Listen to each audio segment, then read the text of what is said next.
Hello and welcome to another episode of Citadel Guard Adventures. Gotta leave is saying hello as well. This is Beriathan of the Citadel Guard of Gondor, and we are back in the oasis of Idagâl, Ahâba. Still struggling a little with the names.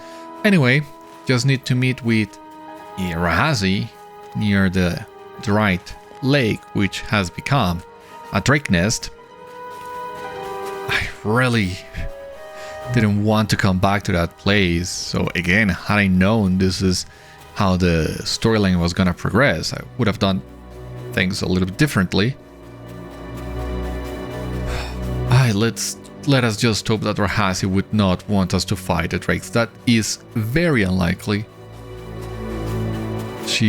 I think she would like to relieve the deeds of Shurug-nîn and fight the drakes. That's what she is gonna ask us to do. So I don't think we can help it. We can, however, defeat Kasashu the Grinder and complete this other bounty, because I think Rahâzi would have us visit the Dawn-warden as well. And if that is the case, then we'll need to have this bounty completed. It would be better for us to do it. If not, after we complete all these quests in Esh Mêkag, we would definitely need to go back to the Dawn-warden, I believe. So, one way or another, we need to complete this bounty at some point. So might as well do it right now. We have discovered Kalmakhíla. And here is Kasashu.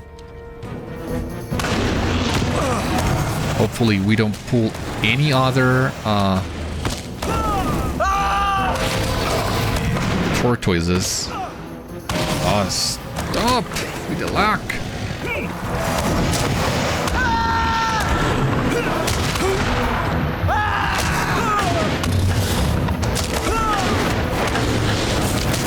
Not a big deal anyway. We have defeated Kasashu the Grinder.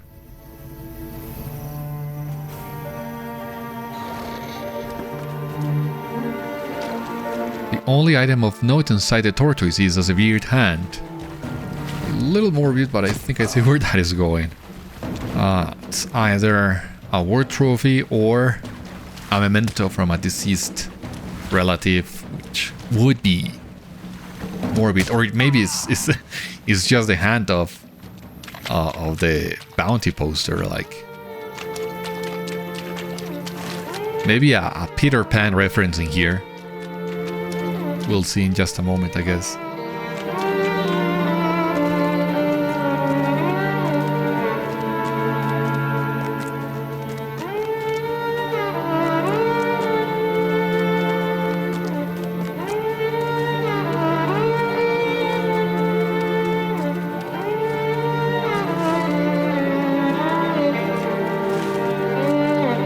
For the love of all that is sacred, Rahâzi, please ask anything of me except fighting the drakes. The drake matrons, especially. The regular drakes are far more manageable. I should be able to take them no problem, but drake matrons, please, no.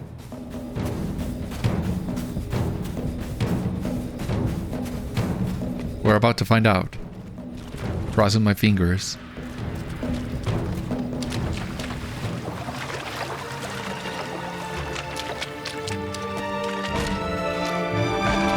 Come on.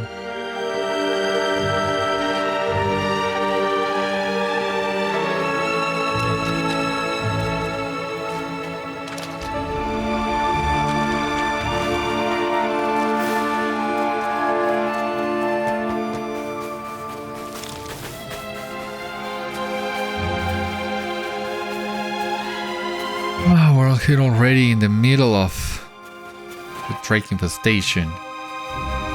Don't want to get anywhere close near that matron, so better to fight this guy. Ah, there are two matrons in here. Really? right next to where Rahâzi is supposed to be as well.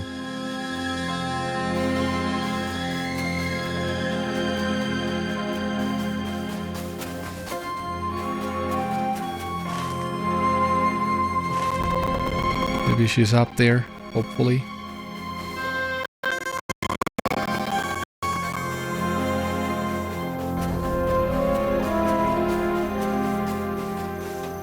Rahâzi. Yeah, she's up there. Yeah, I see.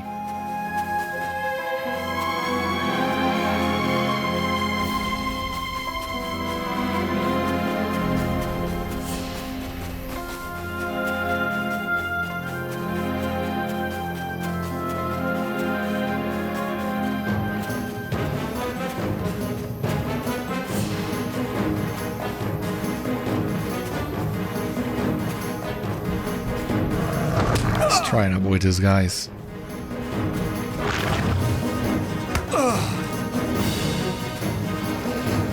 Let us hope they have a short range before they reset.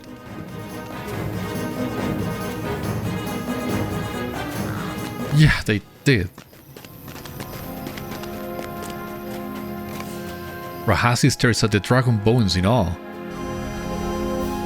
It is one thing to hear the songs, but to see such evidence of them so near.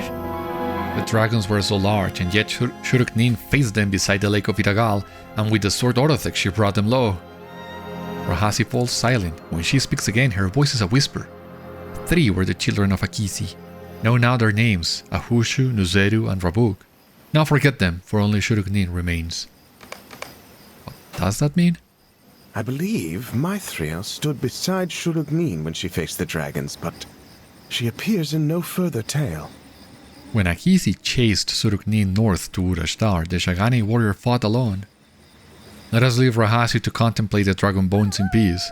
I will take a closer look at the great statue that stands beyond the edge of the lake bay to the west.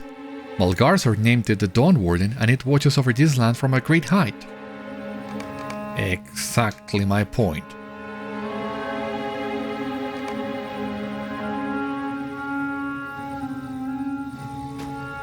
I take a picture of Glorfindel and Rahâzi standing by the bones. Thankfully, they didn't have us had us fight any of these rakes.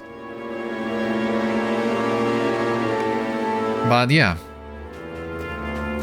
the Song of Waves and Wind was supposed to advance parallel to the other quests. This is where you would find Uzunali. And they ask you also to move to the Dawn-warden. So yeah, I mean, they are right there, actually.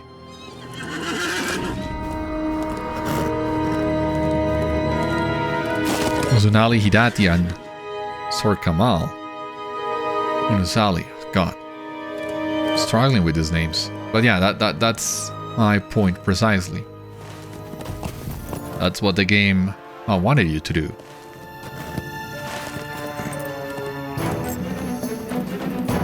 Complete the quests for Ahâba and advance the epic before moving on here, as both of those would take you to the Dawn-warden. So we're about to catch up and have them both converge. Oh yeah, I should have done it differently. Not a big deal anyway.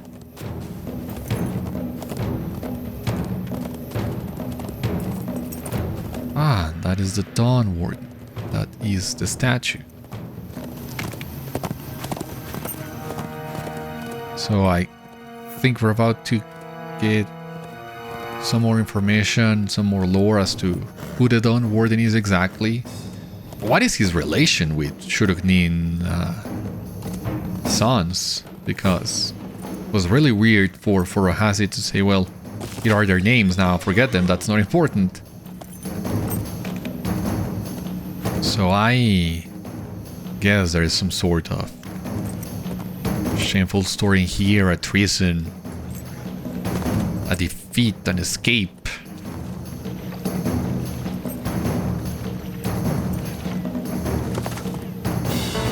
And I really want some answers now.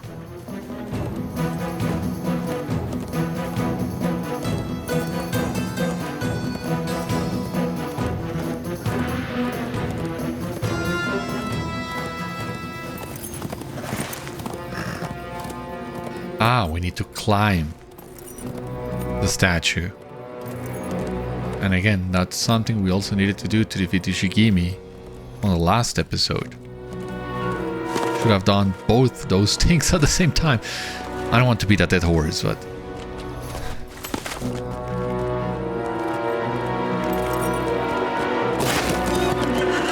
Let us turn in the bounty.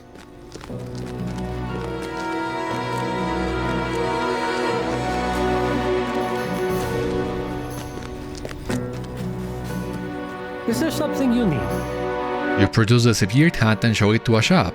He grimaces at the ghastly sight, but seems relieved that you have returned with it. Ah, I was worried no one would ever complete this bounty. That dread tortoise was proving very difficult to kill. Ashab removes the glove from the hand, revealing a simple gold wedding ring on one of the fingers. This is a true item of great value. One of our soldiers lost his hand to that beast, but refused to return home without it. You have done him a great service, Beriathan.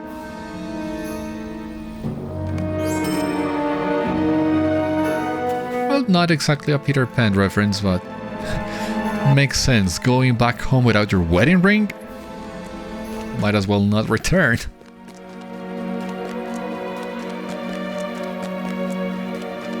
Yeah, I totally understand that soldier. I never take off my wedding ring. Not that I want to. I mean, I was so happy when I put it on that I really haven't taken it off ever since. And I have never had an issue with my wife on that regard. But if I ever did take my ring off, I can only imagine what would happen. It's not something you want to see.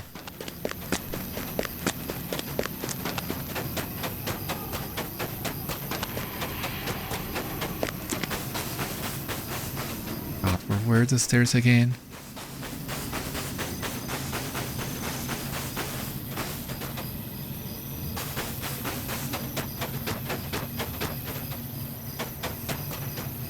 Oh God.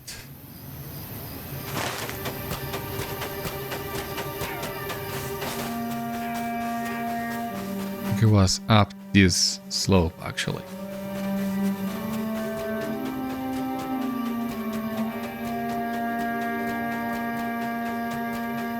Yeah. I think so. Oh, come on.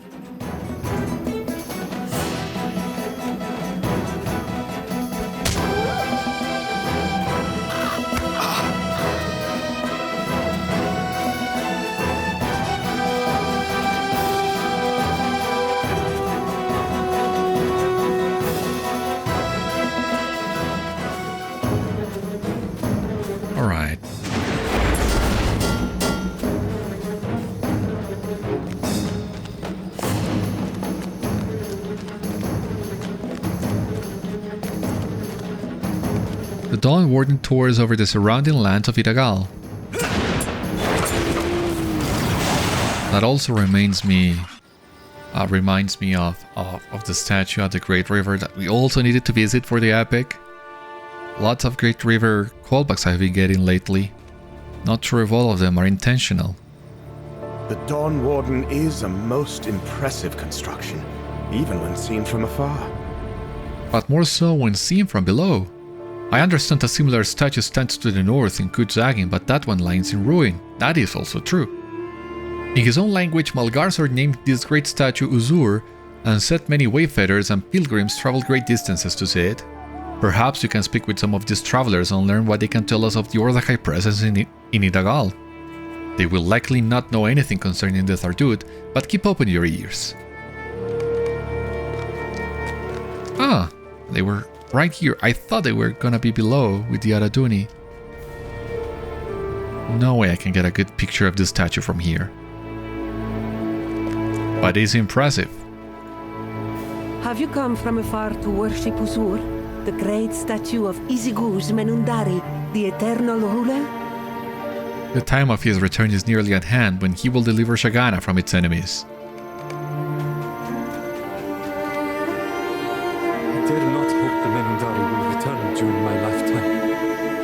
Why has he not already come back to us? What more suffering could be required before he will take pity upon us? Has there not been war and bloodshed enough to merit his return? So many wayfarers come to the statue to appeal to the Menundâri for his return. They leave various keepsakes at the base of the statue as offerings for him, but I call it a futile endeavor. The eternal ruler will return at a time of his choosing, not of ours. Until that moment, all we can do is watch over his sacred sites. At night I have heard a terrible wailing, as of an anguished wind, and in the morning assorted items have been taken from the base of Uzur. I care not for the keepsakes that are taken, but sometimes stones go missing, and because they belong to Uzur, they are sacred. I have never caught them doing it, but I suspect the scavenging beasts called Kergrim are to blame for these thefts. If you retrieve these secret stones from their dens to the northeast, you will prove yourself a friend to the people of this land and to the memory of the Menundâri. The tombs were... Oh! Ah! God! Again! I'm revisiting places I had already been in because I did this. Ah! God. Okay, I'll go back to the tombs once again. Have it your way. Oh, God. This is such a pain. Now, Kudzagin. The Eternal One, the Menundâri. Yeah. So I guess if we open our deadlock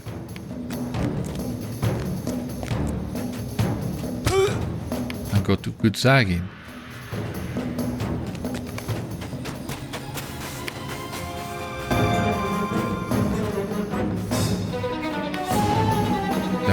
the Menundâri, the colossal statue of Menundâri, the Eternal One, was sculpted during the Second Age in memory of the mighty sorcerer King Izighûz. It was considered heretical by the Church of Arkush, which attempted to destroy it, but what remains of the Eternal One can still be seen in Kudzagin. Okay. And in that case...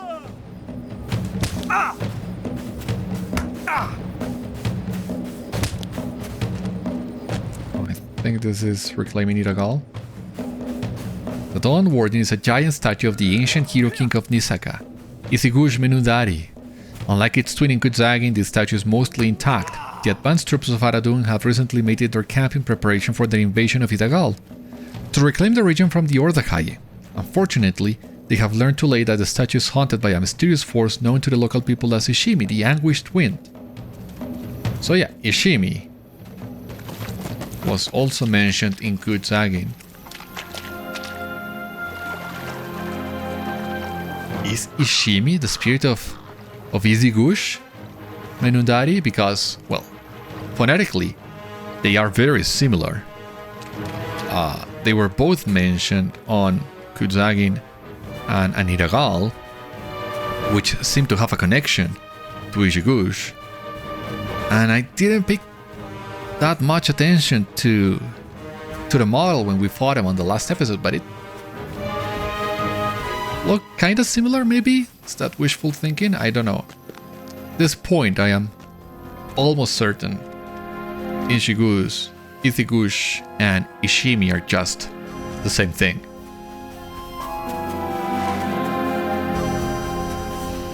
And we might get the answer for that soon, hopefully. Or maybe they are saving that for later.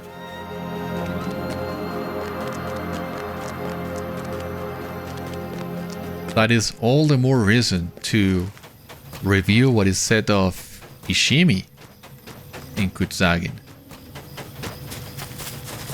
I just might look it up on the wiki and share it with you.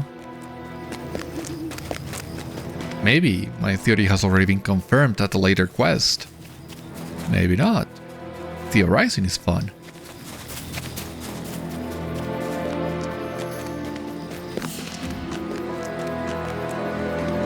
Could have taken the milestone at.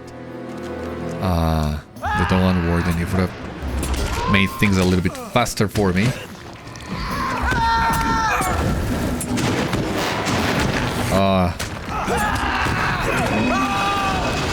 Please come over here.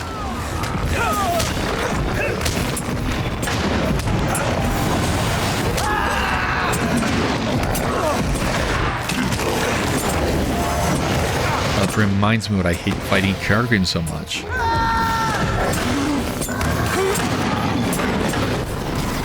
And their insistence of fighting at range.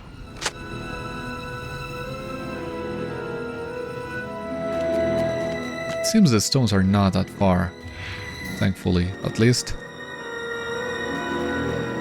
Most of them.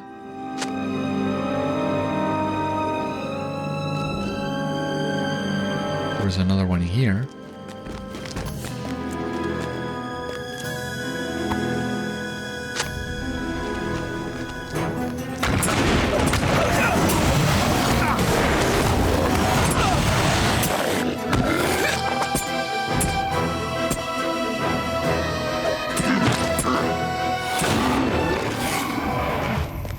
Four out of 6, and with a little bit of luck, the last stone. Yeah, it's right here.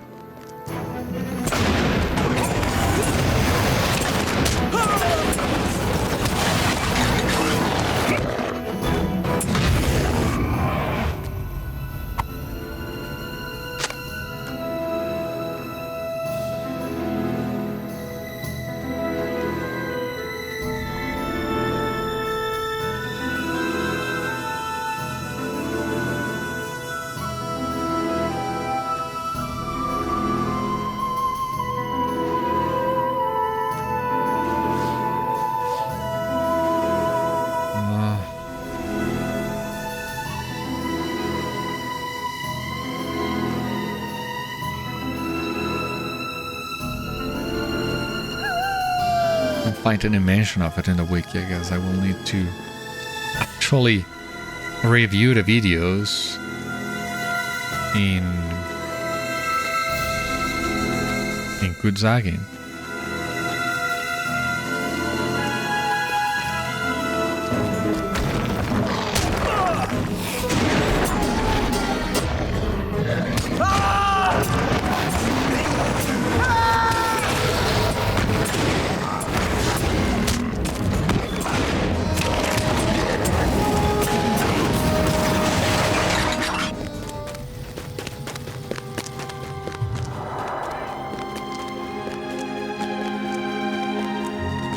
I don't know.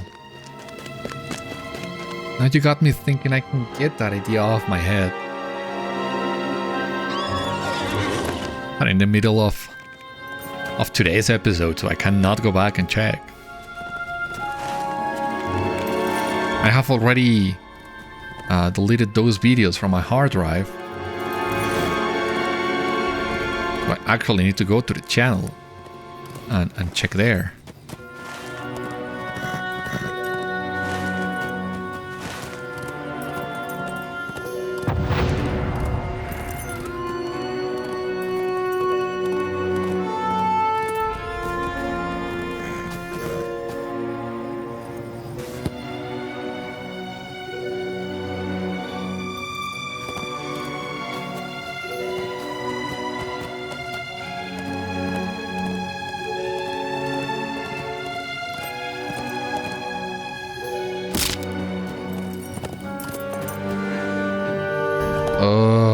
Stop pulling so much.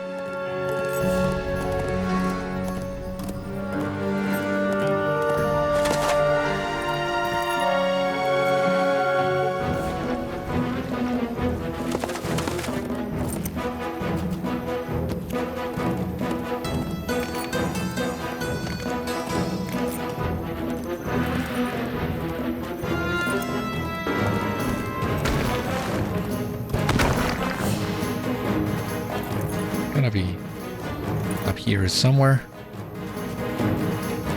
I am pulling every single enemy here. This is not good.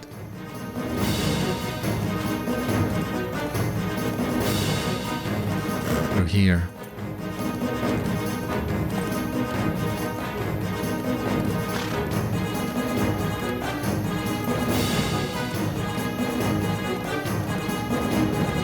Shore Lover. Nothing special.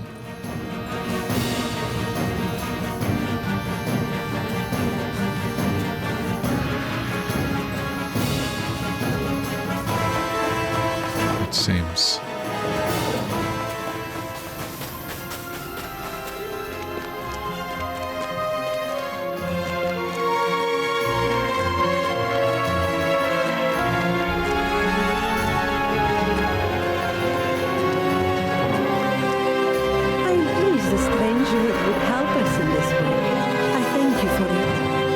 When the Menundâri returns, he will look favorably upon you. Because you have aided me on this day, I will give you some advice, stranger.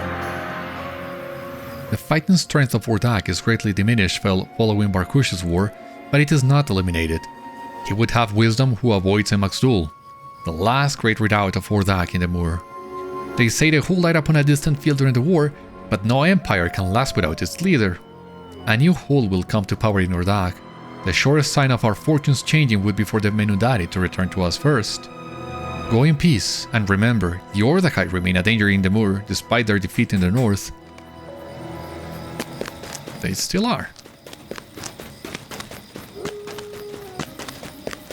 Thank you for indulging me in this detour, my friend. Let us return to the Drey Lake Bait and collect our companion who remained behind. I am certain Rahâzi will have appreciated the time she spent in contemplation, but now we must decide our next course. Alright.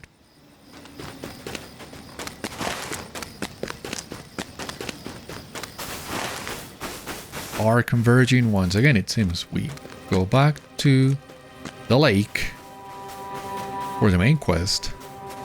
And now we also need to find Aranis and venture into Esh Mêkag for the side quest. So, yeah. All good. I don't have patience anymore to go down the slope.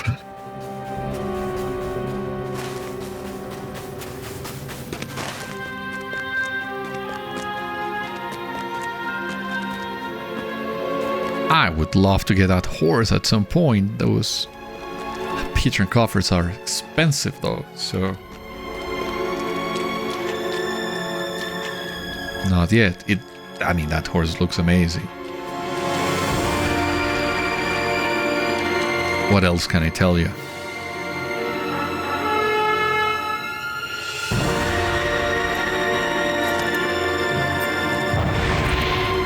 Back to Rahâzi it is. Will we have enough time to venture into Esh Mêkag today, I wonder? Maybe.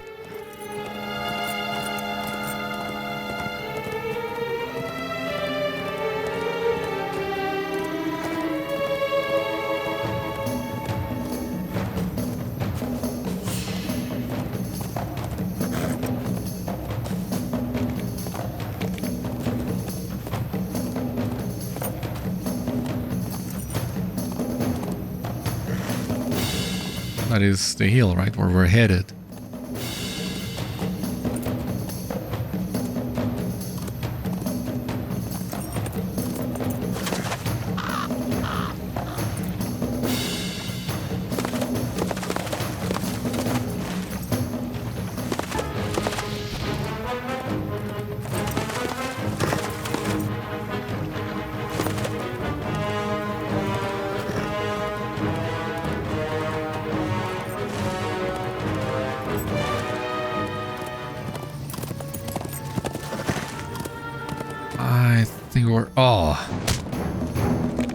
We're supposed to take the path.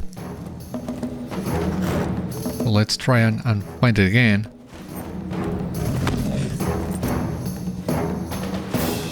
Jump. Run. Escape. I think Rahâzi would still be looking down the lake from above. So we better position ourselves again.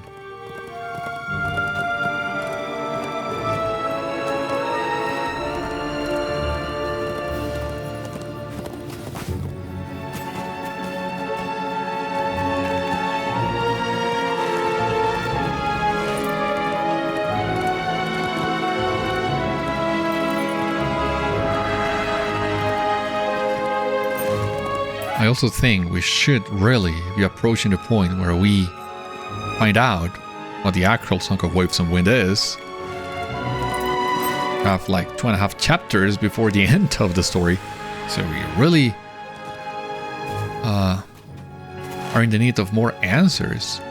After Inkanûsh and Kuridwan spoke on Sulmadash, we really haven't gotten much.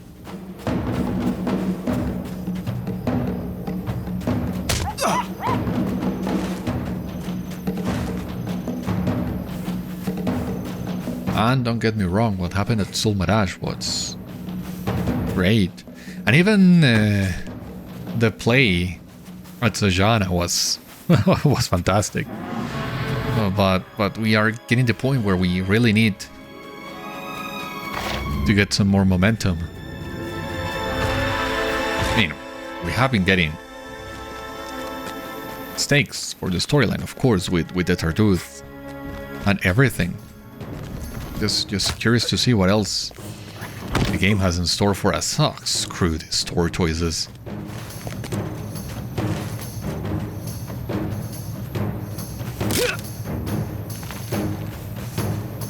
Let me see you pursuing me here. You can't, right? Good riddance.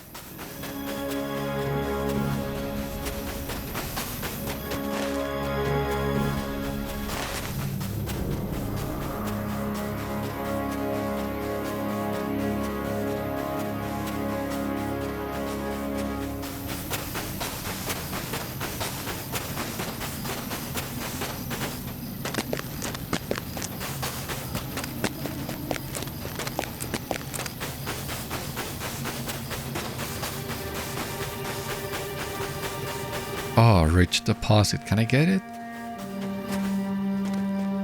I can. Great. Nice.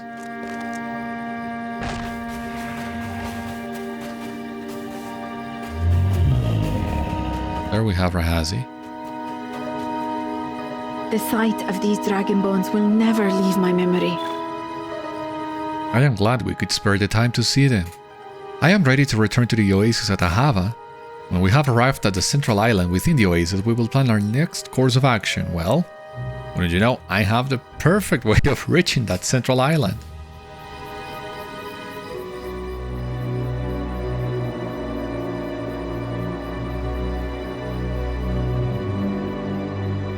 Thank God for the masters. Oh, this is not the central island, but... No, it is. Inkanûsh, we're back! A familiar face wears a familiar expression. Kindness tempered by impatience. What are you gonna say now? I imagine you have a lot to say to us.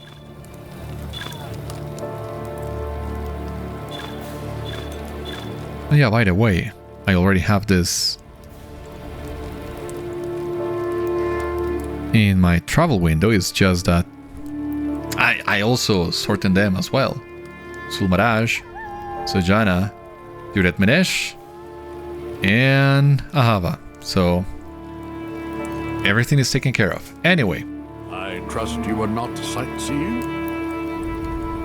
You explained that you were gathering information about the Ordâkhai presence in Idagâl and the relationship with the newly awoken Thardúth of Damudûr and the wizard Shackles. My chiding wasn't serious, my friend, but I see you have already learned some of what I come to tell you. It was with haste that I joined Terekar's travelers after I finished my investigation in the Kalmakhíla. The road aligned with mine, for their next engagement is within the walls of Emax Dûl itself, and I knew your search would bring you near to that city. Listen now to what I have learned. I have made some connections between subjects about which we knew little, and now I know a great deal. Oh yeah! The game knew I mean, what are the odds that I say, hey, we need some answers, we need to get the momentum going again, and then this happens? Great. In the year 2890 of the Third Age, Suraj Hul of Ordâkhai raged against the river Uzal, for it blocked the passage of his armies north. With the aid of agents of Mordor, his sorcerers devised and cast deadly spells that cracked the earth about the springs of the river. The rituals triggered great tremors in the foundation of Morjala, collapsing reservoirs beneath the surface and causing the Uzal to run dry. The quakes continued for weeks, one after another, and the ensuing noise caused by the shifting of the rocks came to be known as the Din of Stone, which the Zajani scholars I have read named Urash Zal. Named Urash Zal. I showed you some of these accounts, Beriathan.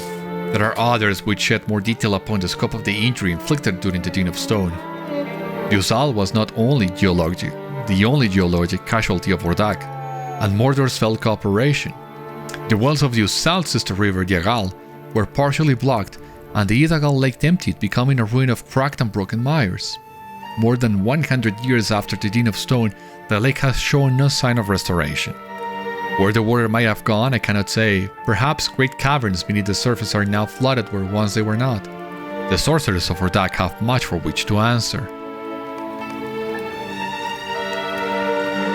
Oh, yes! Comparing the records I found in the Kalmakhíla with the tales of the Kintai of Sulmaraj, I have come to a realization, Beriathan. I believe the Din of Stone unleashed the fungal blight that now consumes Adakim. Not my use of the word unleashed rather than created, for I think the entity the Kintai named Sívigush, the Earth Terror, dwelt beneath Nizagim for untold ages of the world. It would have remained there forever had not the Ordâkhai cracked the earth during the Din of Stone. It may be the fungal blight was fed by newly flooded caverns beneath the moor, but of that I am less certain. Screenshots, yes.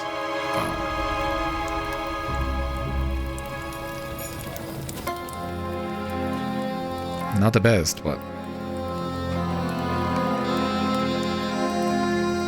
The ritual commanded by Suraj Hul of Ordâkhai damaged bastions along the entirety of Morjala from Emax Dûl to the northern gate of Zajana. Much of this damage was superficial, causing a spider's web of cracks to form along the outside of buildings and knocking items off of shelves.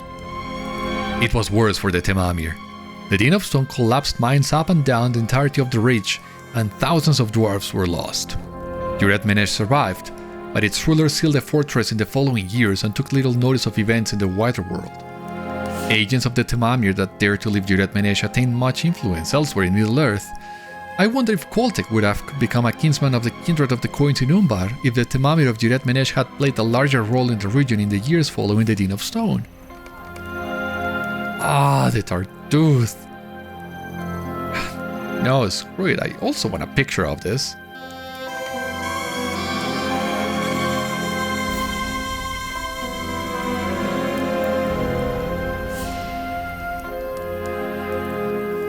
A few, if I may. Yeah. Okay, what can you tell me about the Thardúth? Ever since the Dagor Karlanthir was fought, I have believed the Thardúth must possess more hidden vaults than the ones we discovered at Utukbur. After all, a fox might gain access to one hen house, and if that is where you keep all of your hens, you would soon find yourself without eggs. The hobbits of the Shire with whom I am well acquainted would not risk a breakfast without eggs, Beriathan. No, it seemed clear to me that Thardúth must possess more than one hidden vault. Like Utukbur, another vault would be concealed within the rocks, the better to protect the Thardúth until the enchantment that preserved them came to its end. And also like Utukbur, this vault would not be accessible unless the face of the land was to be changed. Shuraj Hul of Ordâkhai knew nothing of the Thardúth, but the Din of Stone he caused would enable them to emerge when the time was right. I suspected the location of this second vault might be within Ansheru, but I see you have confirmed it for me. After the defeat of Sauron during the War of the Ring, the Thardúth tested the will of any who strayed too near. Their bolt in Damudûr. Did they compel the soldiers and sorcerers of Ordâkhai to seek them out, to finish what the Din of Stone had begun, clearing the blocked way into Damudûr? I feel certain they did, Beriathan, but some to whom they spoke may have resisted. The pryings of the Thardúth are ungentle, an unprepared mind could not withstand such invasion, and where resistance would be broken. But we have an advantage, my friend. The Thardúth slumber within their vaults for thousands of years, and during that time these servants of Morgoth possessed no knowledge of the outside world. They emerge from their hidden vaults like children who know nothing of present days and who must be taught. The Thardúth have chosen the Ordâkhai to teach them, and while the Empire of Ordâkhai remains a danger to us, it still reels from Sauron's defeat during the War of the Ring. If the Thardúth are to learn the state of the things from their Ordâkhai teachers, their classroom is sure to be within the fortress of Emax Dûl. You will need to find a way inside, Beriathan. For now, go to the northeast Ahâba and ask Ulishar what he can tell us. Okay, some very interesting answers, not all of them, but we have some momentum once again, regarding the Thardúth, at least. And the Blight in Idagâl. Not all answers regarding the Blight, but we start to get the full picture of it. We still need a lot more answers for all of this anyway. Ulishar, okay. I told you we would see Tyrkarth's travelers again. They have been employed to perform a new play for the Ordâkhai, but Satagera has been having some trouble finishing it to her satisfaction. I have written more plays than I can count on 10 fingers, but this one is proving more difficult than those others. Satagera shakes her head with disgust. The Ordâkhai have commissioned us to perform a new play that will inspire their people. They want it to be called The Great Triumph of Mordor and Ordâkhai, and it is intended to convey that their defeat in the war was actually a victory, and their greatest triumph is still to come. Coin is coin, Beriathan, and the performance of this play will keep Tyrkarth's travelers fed and comfortable for many months. But these are all lies. I know these for lies because my friends were there, and they have told me how it was. What the Ordâkhai have asked me to write is nothing near the truth. This has never been a problem for me before now. Think you my plays were always true? It is not so. Satagera sighs heavily. I say I cannot understand, but this is also a falsehood. I know why I struggle so with this one.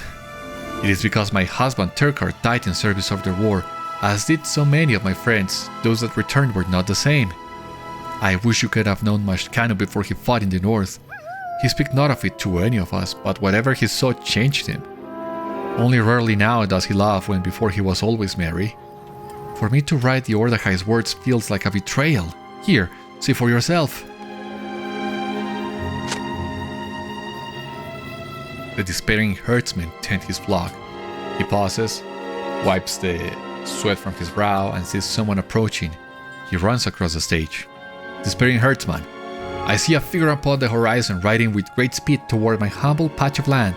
What tidings can this messenger bring to me that will lift my spirits? Can there be any such news? Halt, friend, and speak. From where do you ride with such speed? The messenger dismounts from his steed. Messenger, I rode for many nights from the cold hard lands, from Gondor in the north. Despairing herdsman, Gondor. The despairing herdsman spits upon the ground. After a moment, a flower, happy for the moisture, seems to grow from the parched ground. Asks Imelka how to activate the trick flower. Despairing herdsman, Gondor. That name is cursed. It is a land of treacherous men and sorcerous elves. When my sons and my neighbors march north with the armies of the Hull, I believe they would soon return in victory. Can it be that day has arrived? Messenger, the fighting continues, my friend. I have returned to seek more soldiers. Rally to the banner of the Black Serpent and victory will be ours. Pick up your sword and your spear. Despairing herdsman, I will. The despairing herdsman flips his shepherd crook upside down, revealing that it's actually a spear. Oh. The only true word on that parchment is despairing. Many were the lies that sent my friends marching north to Barkush's war, and now I add another. That victory is near at hand despite the grave defeats I know were suffered. Here, see another portion of my script.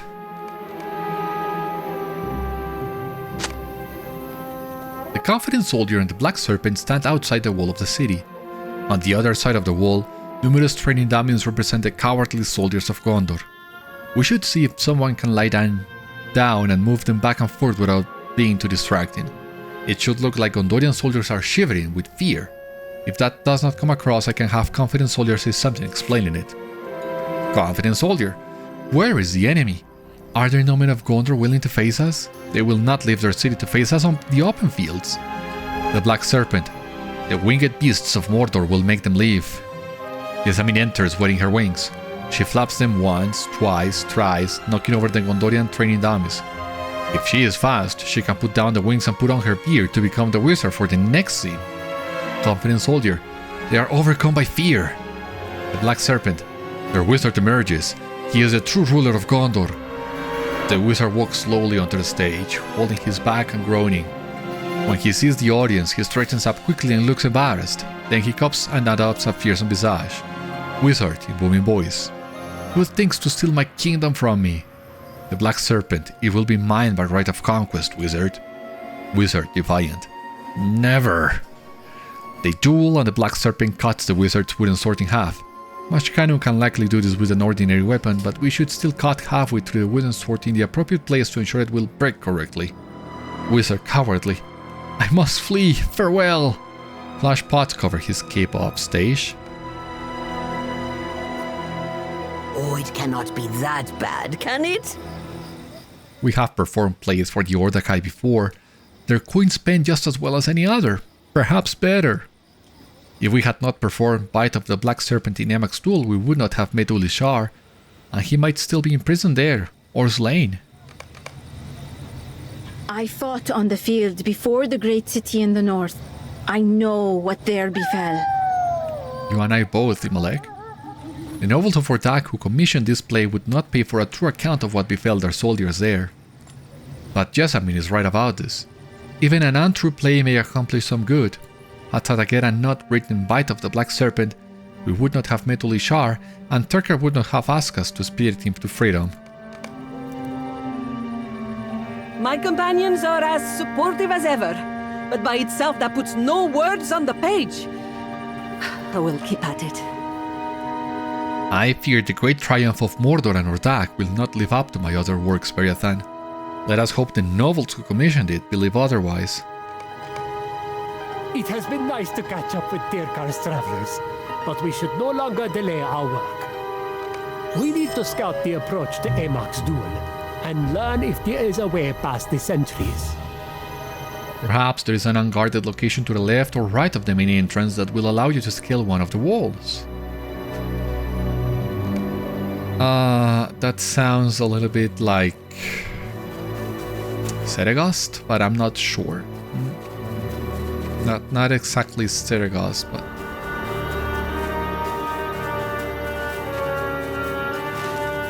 well, Mordor. I mean, I think this is the not the closest to Mordor, since Mordor that was the Morgul Vale, but close enough. I mean, we still need to see Emax Dûl and see what the deal with that place is. But before we can reach Emax Dûl, we also need to find Aranis outside Esh Mêkag. So that's where we're headed now.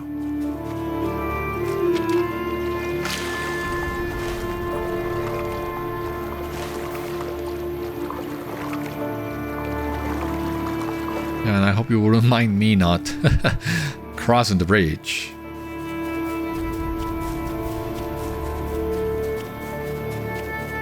But we'll see.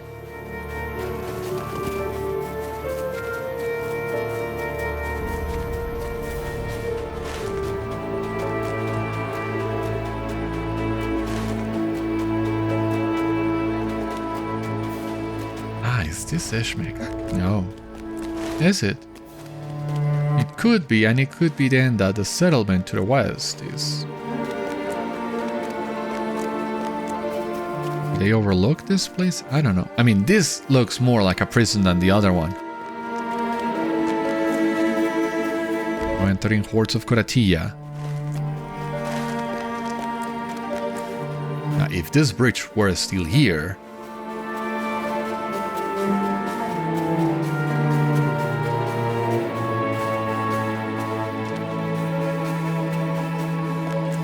Gotta find a way. Fastest way would be dying, but I don't intend to die today.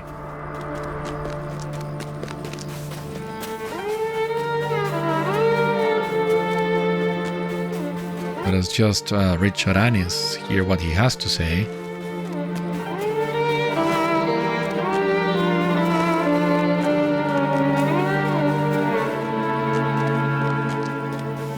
And we'll see what else, if anything, can we do today.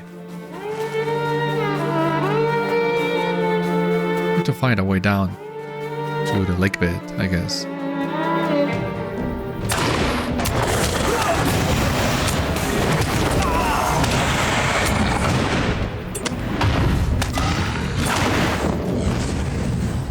Of course, no lagging would be way better.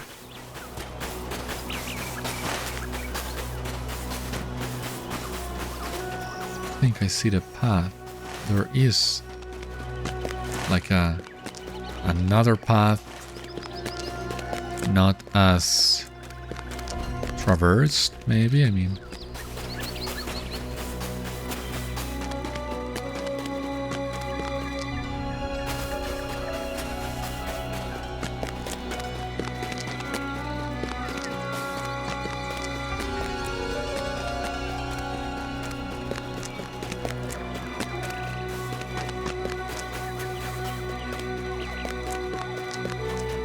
I can already sort of see some of the constructions of Emax Dûl.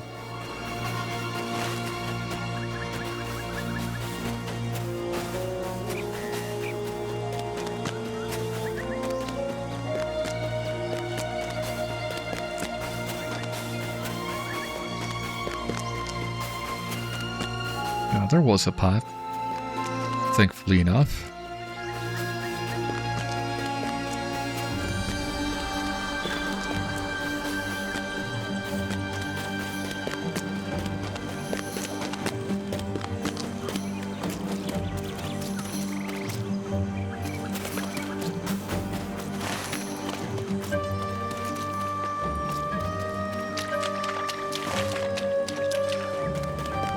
From here we should be able to reach the outpost really easily, I hope.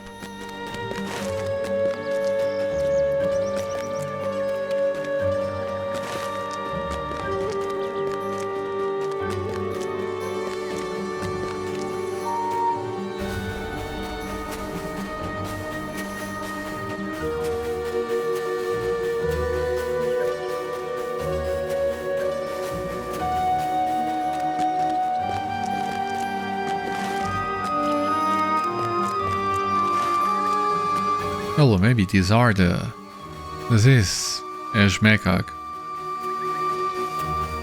Also sounds reasonable.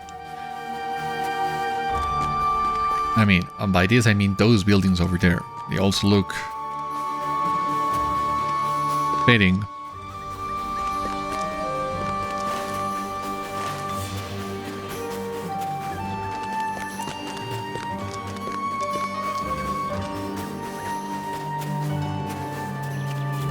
Back on the main road after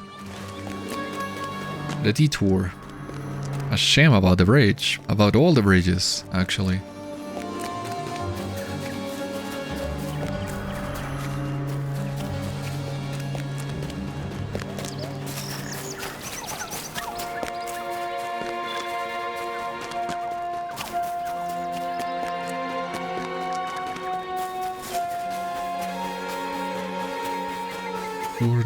Yeah, we had already discovered this when we died.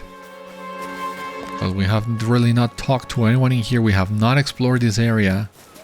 We don't even have the Civil Master yet. Riches chase you, friend. I was waiting until the quests would bring me here.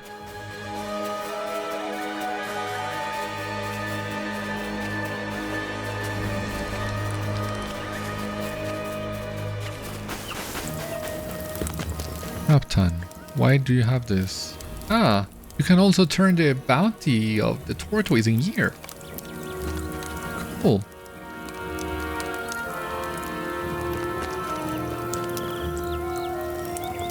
Oh, who goes there?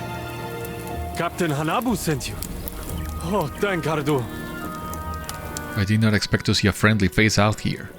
You tell Aranis you were sent to help rescue the Araduni soldiers from Esh Mêkag. Our captured soldiers are inside the prison or the nearby pit mine somewhere, I am sure of it, but they are not the only ones. The Ordâkhai have sent captured people from all over Shagana here to work themselves to death. A few of these trolls have managed to escape. I found them first and they showed me this place. It is not much of a camp, but it is safe.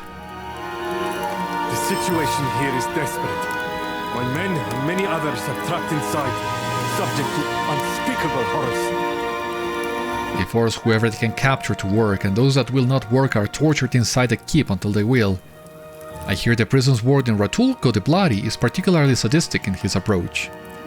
The only path forward that I can see is careful infiltration. The escaped trolls must know of a secret way inside, but they are reluctant to tell me. They believe anyone who makes it inside will surely be caught and killed, or worse. I have heard them mention someone called Ebuzam with great respect. I think he helped them escape and is still inside.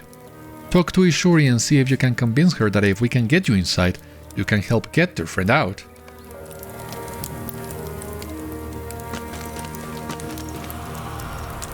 Ah, okay, more quests, great. You want to go inside? No, no! You must not! You ask Ishuri if she will show you the secret way into Esh Mêkag to rescue those inside. She recoils in horror. You want to go inside? No. No, you must not. Only a few of us have ever made it out alive, and those left behind are punished. They will torture you to death if they catch you. I can't in good conscience let you go in there. You say you can rescue Ebuzam if she shows you the way inside. She seems shocked that you know the name. Ebuzam, we owe him our lives. If you say you will free him, I must trust that you will. I will show you the way. Please, you must find Ebuzam. Wait, because... What you can tell me, Captain? Is there something you need? I dare not hope that if what Aranis says is true and you mean to help more of us escape, we need more food. We cannot get more people out of Esh Mêkag only to have them starve to death in these ruins. Before I was captured by the Ordâkhai, I was a hunter. There is little game in these parched lands, but I believe there may still be tortoises along what remains of the River Idagâl. They are decent eating if you can get through the shell. Okay. This valley belongs to the Shagani and no one else. Are you here to help, or just another scavenger here to take what little we have? Apologies, I should not be so quick to judge, but we are all on edge because of our lack of supplies. If you truly are here to help, you can reclaim our stolen food for us. The rovers camped nearby in Duriga attacked late in the night and took our packaged rations. I fear they will only return to take more if they are not stopped. Some of them look like Ordâkhai, but they did not attempt to take us back to Esh Mêkag. Perhaps they are deserters, but they still seem to be our enemies. Okay. So, to the south, it's not Esh Mêkag. Esh Mêkag is this one, but there was something to the south. So, what do we do first? Do we enter Esh Mêkag? Or do we hunt the tortoises? That is something that we'll need to answer on the next episode. For the time being though, this has been all on today's episode of Citadel Guard Adventures. Thank you so much for watching, I hope you enjoyed, and I hope to see you on the next one. Until then, my friends, stay safe, take care, good luck to you all, and I will see you later.